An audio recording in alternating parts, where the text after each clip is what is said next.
is little doubt that the Soviet Union did embark upon a bold venture to establish a list of key regime leaders who must be pursued and brought to justice.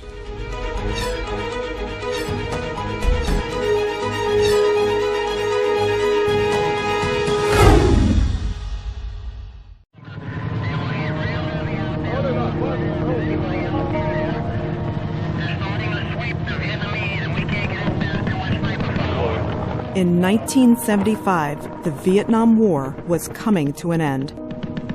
South Vietnam was on the verge of collapse, and the atmosphere was chaotic. People feared for their lives and for the lives of their children. This resulted in many families deciding to give their children up for adoption, hoping this would provide them an opportunity for a better life. In a race against time, President Ford initiated a humanitarian effort called Operation Babylift. And it was the Defense Intelligence Agency's attaché, who was already on the ground in Saigon, that coordinated the relocation efforts of the South Vietnamese children. The first flight of Operation Babylift left Saigon on April 4th, 1975. About 12 minutes into the flight, there was a mechanical failure. Tragically, 138 people perished in the crash. 78 of those were children. 35 were women from the Defense Attaché Office. 5 of those women were DIA employees there to serve as caregivers and escorts for the children. We remember and honor those women on our Patriots Memorial.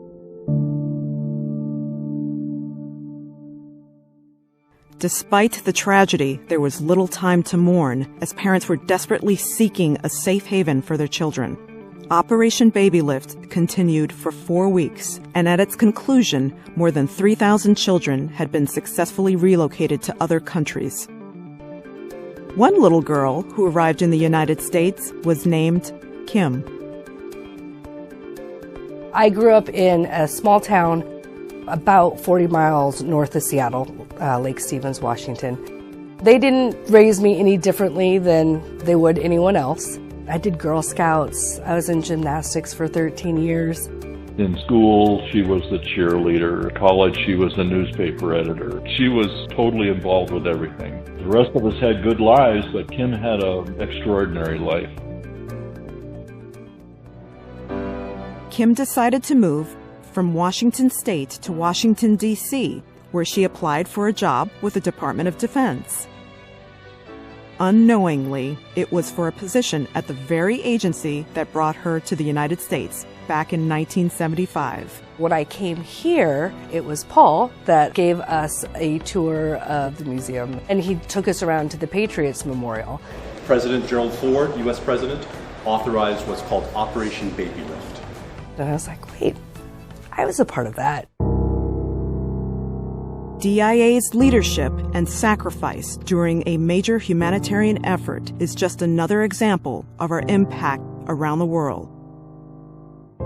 Every time I walk by the Patriots Memorial, I do take a minute to just look at their names and just think about them so that they keep living on in someone's memory.